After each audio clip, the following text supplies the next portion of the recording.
Testing.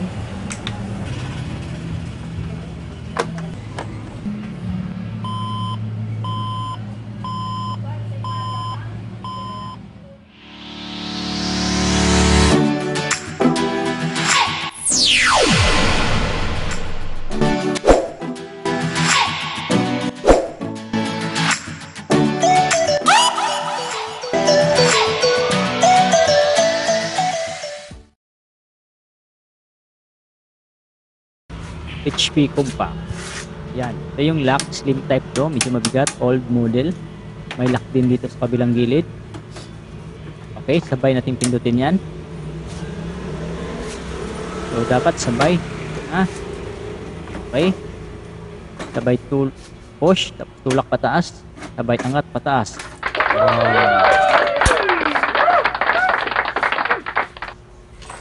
Ngayon, disassemble natin, angat power supply, remove yung power cord sa DVD-ROM. Ayan, lock yan, i-up mo lang yan. Tapos bunutin mo itong video card niya na maliit. Yan, video card to eh. Ayan, tingnan natin ang maigi ha. Okay, hanapin natin yung lock. Ayan yung lock.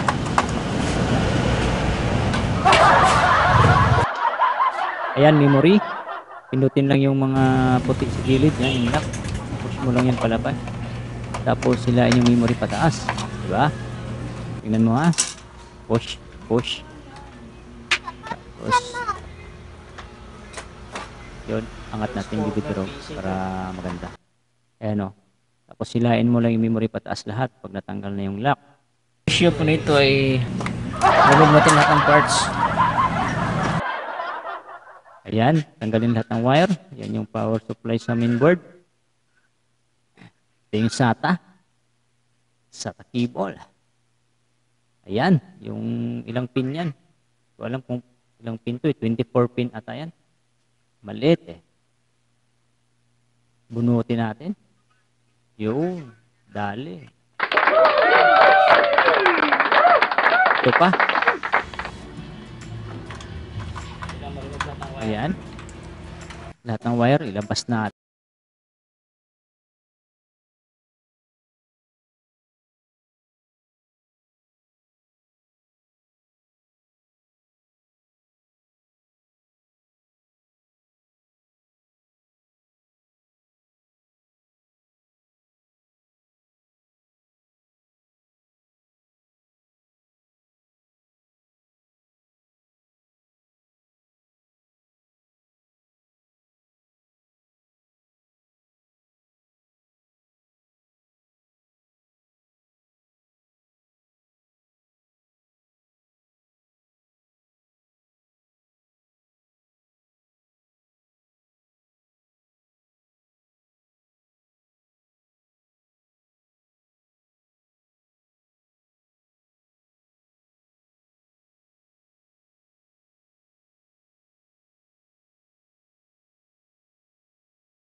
Ayan po sa computer ko, simple naman po. Plug and play lang po ito. Marunong ka lang magbaklas at magbalik. Okay na po yan. So, bugahan natin ng blower. Tanggalin natin yung mga alik-anik, mga alikabok sa gilid-gilid muna. Isa yan sa post ng overhead. Tawag nito, cleaning and maintenance pa rin. Fan calibration. Thermal page compound replacement. Memory realignment.